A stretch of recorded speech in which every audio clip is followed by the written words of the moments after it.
Rapat, rapat, dan rapat. Meeting, dan meeting. Itu adalah salah satu pembunuh produktivitas tertinggi di kantor.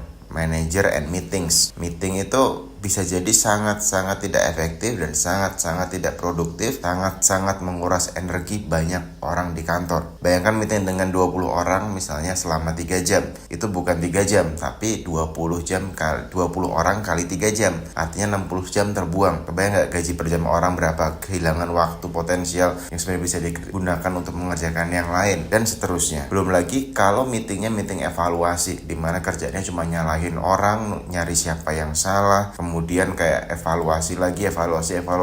Hawanya sangat-sangat negatif, energinya sangat-sangat tidak menyenangkan. Suasana kantor pun tidak bisa berjalan begitu baik setelah itu. Orang masih ingat apa yang dikatakan di meeting. Tidak berarti ketika kita nggak setuju sama orang atau kita nggak suka sama orang, habis dari ruang meeting selesai, mereka masih mengingatnya untuk waktu yang lama. Berikut ini adalah 5 langkah untuk memastikan meeting di kantor Anda tidak hanya buang-buang waktu, tapi juga benar-benar bermanfaat bagi organisasi Anda. 1. Jangan adakan rapat kecuali benar-benar perlu. Artinya gini, kita biasanya sudah punya banyak sekali meeting mingguan, meeting harian, meeting bulanan, atau meeting departemen ini, meeting antar departemen. Tiba-tiba kayak udah jadi rutin aja, pokoknya tiap hari Rebo siang meeting A, tiap hari Jumat pagi meeting B, tiap hari Senin sore meeting C gitu. Seakan-akan udah jadi ya memang jadwal meeting gitu. Padahal sebenarnya tidak ada yang harus benar-benar dibahas. Jadi rapat tanpa tujuan yang jelas cenderung membuang waktu tim Anda. Sebelum Anda mengadakan rapat, pikirkan dulu apakah orang-orang yang akan undang itu benar-benar harus hadir di situ, atau cukup diskusi 4 mata saja. Contohnya gini, kalau memang punya masalah tentang hal ini gitu, misalnya hal ini, kemudian Anda tahu yang berhubungan atau yang bertanggung jawab atau yang in charge untuk satu hal ini adalah satu orang itu, kenapa tidak mengundang satu orang itu saja untuk bicara 4 mata? Ataupun kalau perlu kirimkan saja email panjang lebar agar dia juga punya waktu untuk memproses, untuk menjawabnya, tidak langsung diajak diskusi tanpa dia mempersiapkannya. Kalau kata Jeff Bezos, kalau 2 pizza tidak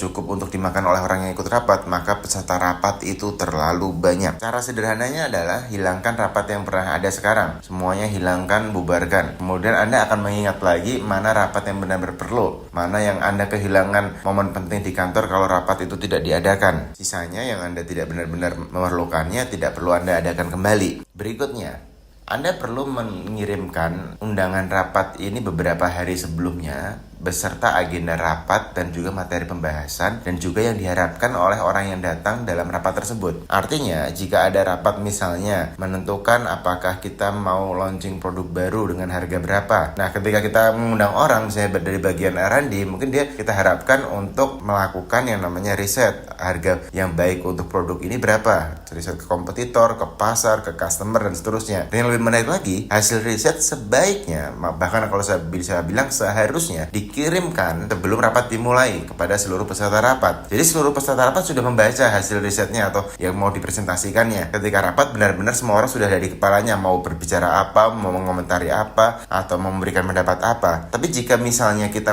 menjaga sebuah informasi rapat sampai saat rapat, orang tidak siap dengan informasi yang didapat. Jadi misalnya tiba-tiba Anda melakukan presentasi 30 atau 40 slide. Orang bingung sebenarnya ini tentang apa, atau dia tidak punya persiapan untuk menjawabnya. Tapi kalau kita kirimkan 40 slide presentasi itu misalnya 2 hari sebelum rapat, peserta rapat bisa membacanya terlebih dahulu, dia sudah tahu bagian dia di mana, dia harus berkontribusi apa, itu akan jauh lebih baik dan rapat bisa jauh lebih efektif. Berikutnya, siapa pemimpin dari rapat itu? Pemimpin harus mengambil tanggung jawab mutlak atas rapat tersebut. Kesalahan paling sering saat rapat adalah leadership yang rendah dari pemimpin rapat, sehingga obrolan jadi ngalor ngidul kemana-mana dan susah fokus pada topik utama. Kalau ada peserta rapat yang ngomongnya terlalu lama, stoplah. Kalau ada yang belum pernah ngomong, mintalah untuk bicara. Kalau rapat mulai menyimpang dari topik, arahkan lagi ke topik. Itu akan menjadi sebuah cara agar rapat on the track. Anda juga harus set waktu, misalnya rapat ini maksimal 1 jam. Topiknya adalah 30 menit satu topik, 15 menit topik 2, 15 menit topik 3. Jadi benar-benar sesuai dengan arahan Anda sebagai pemimpin rapat. Berikutnya adalah ketika kita membahas suatu hal, biasanya terjadi konflik perbedaan pendapat antara satu